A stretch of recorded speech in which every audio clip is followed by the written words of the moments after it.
हम सबके साथ कभी ना कभी ऐसा होता है ना, कि दिल में तो बड़े बड़े सपने पल रहे होते हैं, पर उन्हें पूरा करने की जो हिम्मत चाहिए वो रोज सुबह तक दम तोड़ देती है। आज हम एक कहानी सुनने वाले हैं। एक ऐसी कहानी जो शायद आपको ये एहसास दिलाए कि असली गलती आपकी प्रेरणा की नहीं, बल्कि किसी और चीज की है। तो चलिए इस सफर को शुरू करते हैं।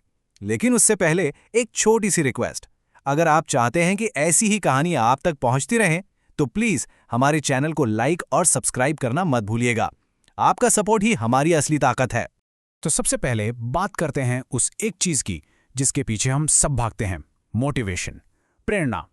हमें लगता है कि सक्सेस की गाड़ी सिर्फ मोटिवेशन के फ्यूल से ही चलती है, पर क्या ये सच में पूरा सच है? जरा खुद से एक सवाल पूछिए, क्या हर कामयाब इंसान के पास विल पावर का कोई अनलिमिटेड खजाना होता है? या कहीं ऐसा तो नहीं कि हम सब एक बहुत जरूरी चीज को पूरी तरह से अनदेखा कर रहे हैं? ये आवाज पहचानी हुई लग रही है ना? जब भी कोई काम हमसे नहीं हो पाता, हम सीधा खुद को ब्लेम करना शुरू कर देते हैं। शायद मुझ में ही कोई कमी है, मुझ में डिसिप्लिन ही नहीं है, और बस हम खुद को आलसी मानकर हार मान लेते हैं। इसी बात को थोड़ा और गहराई से समझने के लिए मैं आपको एक कहानी सुनाता हूं। ये कहानी है दो लोगों की, जिनके सपने तो आसमान को छूना चाहते थे, पर उनके पैर जमीन की उलझनों में फंसे हुए थे। सोचिए, ऊंचे ऊंचे पहाड़ों के बीच बसा एक खूबसूरत शांत सा गांव। यहीं रहते थे अर्जुन और अदिति। अर्जुन जो एक लेखक बनना चाहता था, अपनी कहानियों से दुनिया को छूना चाहता था, और अदिति जो एक मैराथन रनर बनना चाहती थी, हवा की रफ्तार को महसूस करना चाहती थी। दोनों के सपनों में जुनून था, पर उनके रास्ते में एक दीवार खड़ी थी। अर्जुन के लिए वो दीवार थी उसकी अपनी स्टडी टेबल, जो हमेशा फालतू चीजों से भरी रहती थी, और अदिति के लिए वो दीवार थी उसके घर के ठीक बाहर वाली भीड़ और शोर से भरी सड़क। और हर सुबह एक ही कहानी दोहराई जाती।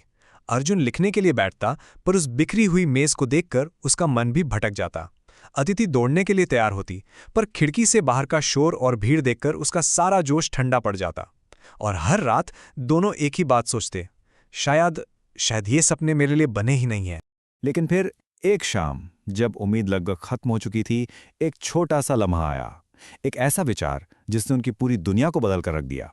वो दोनों चुपचाप नदी के किनारे टहल रहे थे, सूरज को ढलते हुए देख रहे थे, और उसी खामोशी में एक बहुत ही सिंपल लेकिन बहुत पावरफुल आइडिया अदिति के दिमाग में आया।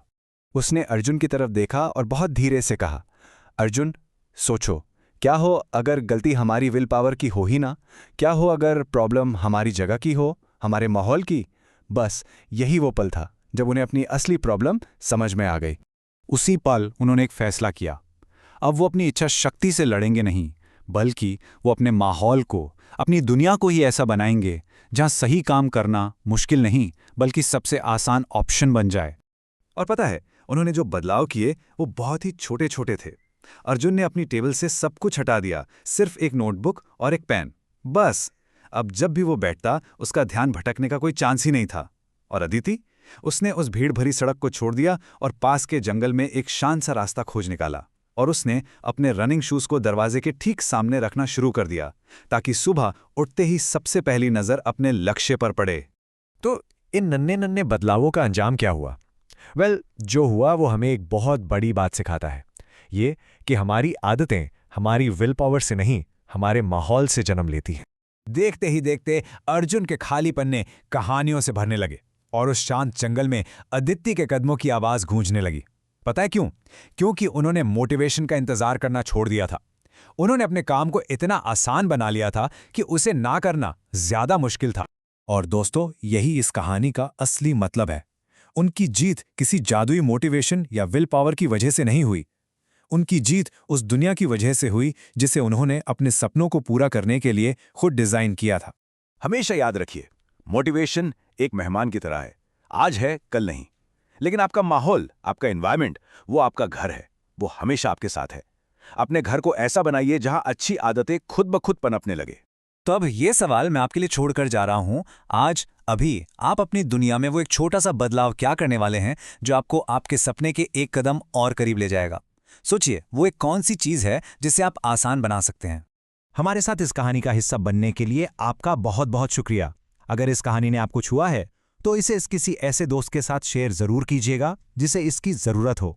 और हाँ, हमारे इस परिवार का हिस्सा बनने के लिए सब्सक्राइब का बटन जरूर दबाइएगा। मिलते हैं बहुत जल्द।